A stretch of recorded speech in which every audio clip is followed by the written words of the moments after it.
All right, today let's talk about constant interruptions. I know we all know it's important for us to set boundaries when it comes to these things, because if we're not setting boundaries about interruptions, we run the risk of teaching our child that what other people want and need doesn't matter, right? That what our child wants and needs in that moment trumps everybody else's wants and needs, and that B, we don't have to think before we act, or we don't have to wait our turn. So, interrupting in general can have negative implications, not only on our kids' relationships with their peers and their siblings, but it also can be one of our biggest triggers as parents and lead to us yelling and just constantly feeling resentful because we feel constantly interrupted by our child. So in this video, I'm going to talk about common reasons why kids interrupt in the first place, my 4-step process to cutting back on all the interruptions, not only with respect, but also some patience.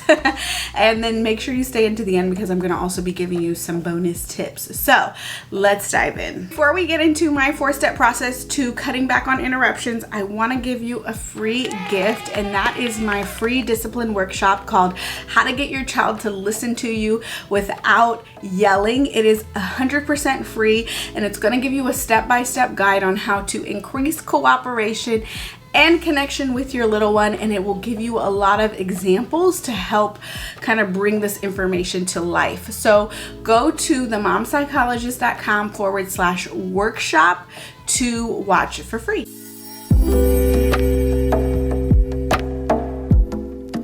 Okay, so let's dive into common reasons why kids interrupt in the first place, and then I'll break down my 4-step process to cutting back on interruptions. Number one reason is they are bored. They are wanting to engage. They want some stimulation and some conversation, and so they are interrupting us because what they're doing is not as fun as talking with us. Related to that, reason number 2 is that they want to feel connected and involved and a part of the conversation, and they don't know how to do that in any other way than to say, mommy, mommy, mommy, daddy, daddy, daddy, daddy, listen to me, right? They want to feel involved and connected. They want to participate with us. Also, commonly, especially for the little ones, they have poor impulse control. So they have this want, they have this drive to say something, and it's hard for them to cut back on their impulses, and so it'll look like interrupting because it's really hard for them to wait their turn.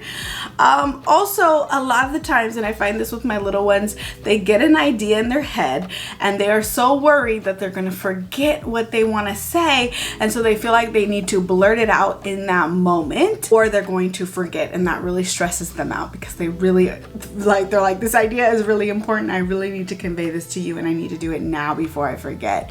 Also, commonly too, mixed in with all of this, is that they're not really aware of social etiquette just yet, especially for the little ones, and they don't understand that that interrupting is disrespectful. So they need more education, they need more modeling and prompting when it comes to interruptions, for them to learn and understand a different way of communicating with others. And just keep in mind, the younger your child is, toddler, preschoolers, it's hard for them to step out of themselves and really consider the wants and needs of others. So this is something that they have to learn over time.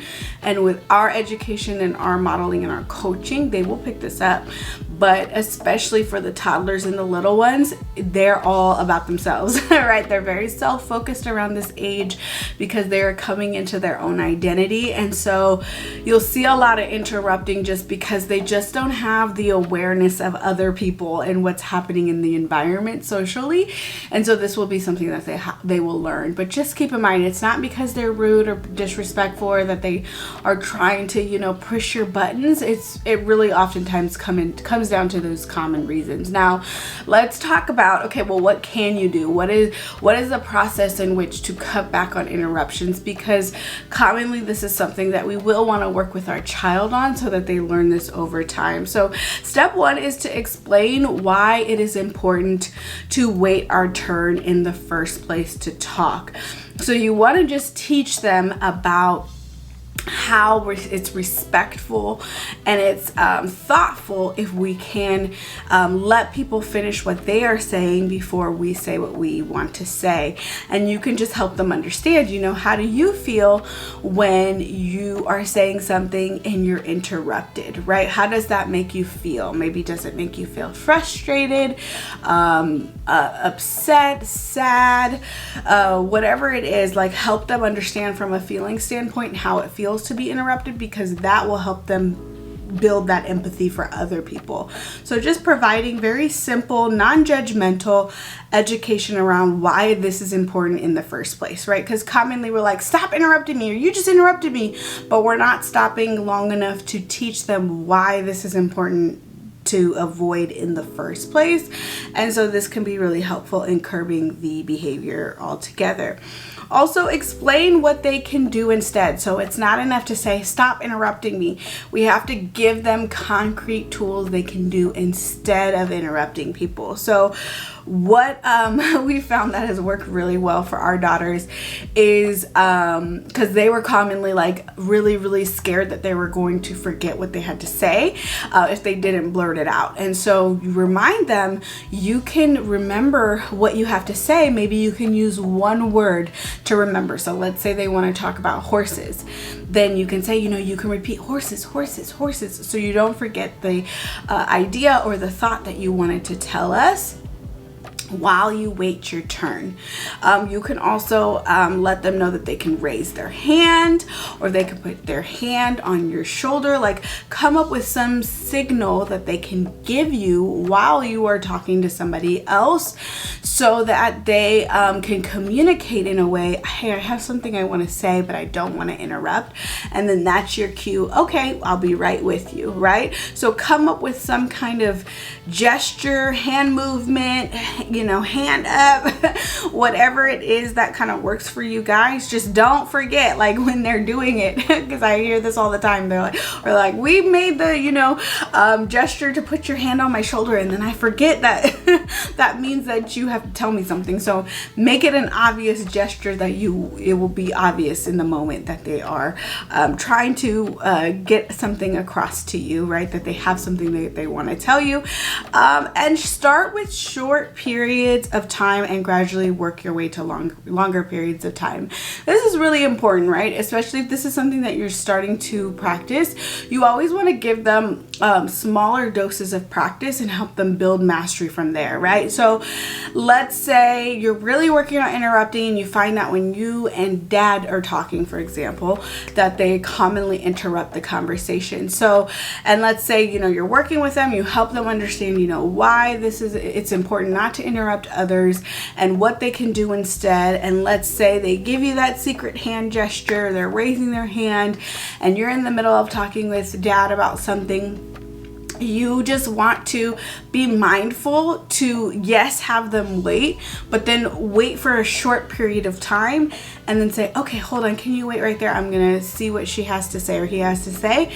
And then you want to praise them for waiting their turn and not interrupting, right? So what you're doing is you're just gradually shaping that behavior. And so they can build up these tiny wins, and they're like, okay, it pays off to wait my turn. I actually do get what I need from this interaction, and I feel respectful, and I feel like, okay, I am doing a good job. And then you can gradually, go longer periods of time. But I think that's really important to keep in mind. Start with short periods of time first and have them practice that.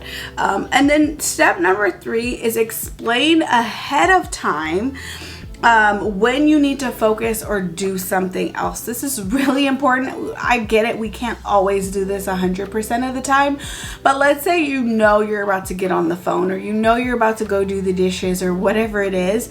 Try to just let them know, like, hey, I'm going to be talking on the phone with X.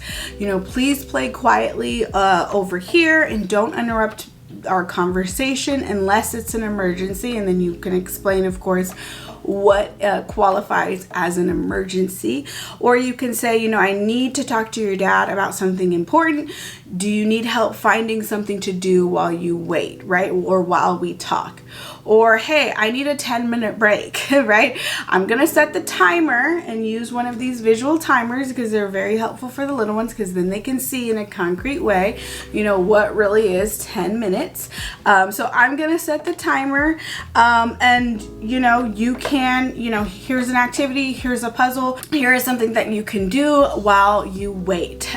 So just being mindful and preparing them ahead of time so that everybody's kind of set up for success. And then you can just remind them, hey, look, I'm still on the break. The timer hasn't went off. Please wait. And step number 4 really is to prompt them to wait. I know it's a lot easier sometimes in the moment to be like, what do you need, right? But just remember that this is a skill and often stemming from impulse control, right? Because it requires a lot of higher order thinking to wait our turn and to delay gratification and not act on impulse. So this is a skill that's going to take a lot of practice and take time to develop. And so the more that you set the boundary and the more that you prompt them to practice this, the better they're going to be overall. So what you want to do is prompt them to wait, because they're going to forget. And so you can say things like, I see that you need me, and this isn't a good time. I need a few more minutes, please. Or give them a concrete marker, like, after I'm done with the dishes, then we can talk about X. Or let's talk after I'm done on the phone. Or I see you need to talk to me. I need 5 more minutes. Perhaps you set the timer then, right? Or would you like to hold my hand? I'll be right with you. So again, just using these statements to remind them, hey, you need to wait. And this is a good thing. When you prompt them and you set that boundary and you hold firm to that boundary, you're building their muscle to wait and delay their gratification. So again, the 4-step process is to 1, explain why it's important to wait and not interrupt others. 2, explain what to do instead. Remember, if we are trying to work on a behavior, it's not enough just to say stop doing X. We have to give them something else to do, whether that is to repeat the word in their mind so they don't forget, or raise their hand, or give you some kind of secret handshake. Start with shorter periods of time before we work up to longer periods of time, but you really want to give them something to do instead. Step 3 is to explain ahead of time when possible, when you need, interruption-free zone, right? When you need a break. And then step 4 really is to hold that boundary and to remind them that it's important for them to wait their turn, because they will forget. So just keep prompting them and just know you're on the right track, and they're on the right track as long as you stay consistent with this. Now let's talk about some bonus tips. So what you want to do is help them practice waiting, whether it's, they're asking for a snack or they're asking for help with something. Say, thank you for letting me know what you need. I'll be right with you. I need to finish up X, Y, and Z. And just keep in mind, the more you practice just in everyday life, the interruptions are going to help. It's the same skill that they're practicing, if you will. Also, modeling what it looks like through play can be very helpful. So, playing with different figurines or stuffed animals, and modeling what it looks like when one person has something really important or really fun to say, and what does it look like to wait their turn, right? Or what does it look like when they interrupt and then the other person gets upset?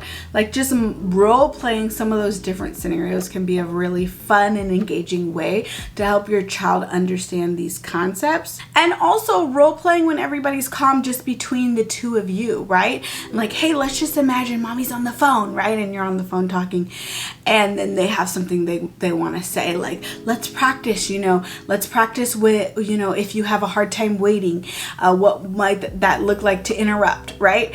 And then let's practice doing something different, like maybe having your hand shake, or raising your hand, or setting the timer, or whatever it is, right? Or just waiting your turn in general. So just practicing when everybody's calm, but in a fun way, how they can handle these different situations situations as they come up. And, you know, look for opportunities where they do wait their turn, right? Or they do raise their hand or give you that secret handshake, and they are on the right track and they are really trying to avoid interrupting. You want to look for those opportunities and praise them, encourage them, identify like, hey, I noticed you're waiting your turn. Thank you so much. Or thank you for your patience. Or thank you for playing quietly while I talked on the phone. I really, really appreciated it. And now I can't wait to play with you, or whatever it is, right? Just looking for those moments in the day, because they will happen, for you to identify and just really point out and praise and appreciate them waiting their turn. That's just going to make it more likely that we see that behavior again. The other bonus tip is to use books to teach. There's one book that we really love called My Mouth is a Volcano, and it's about this little boy who has a hard time controlling his impulses and is constantly interrupting others. And now, you know, the girls have read the book and now they say, hey, your volcano erupted, right?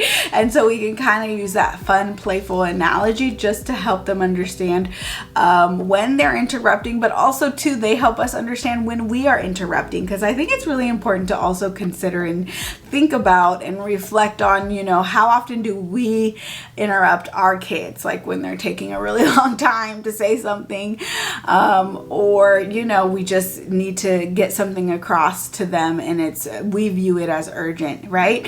And so we interrupt them. So it's really important to kind of be mindful of those things, but also hold back, right, on interrupting them, because of course we're modeling, you know, how to interrupt, and use books like that to kind of create that analogy and that language between the two of you, because I love when my daughters are like, hey, your volcano erupted. So they're not only, you know, I'm not only checking them, but they're checking me. And so we can have this back and forth relationship, if you will, around interruptions, because we all interrupt.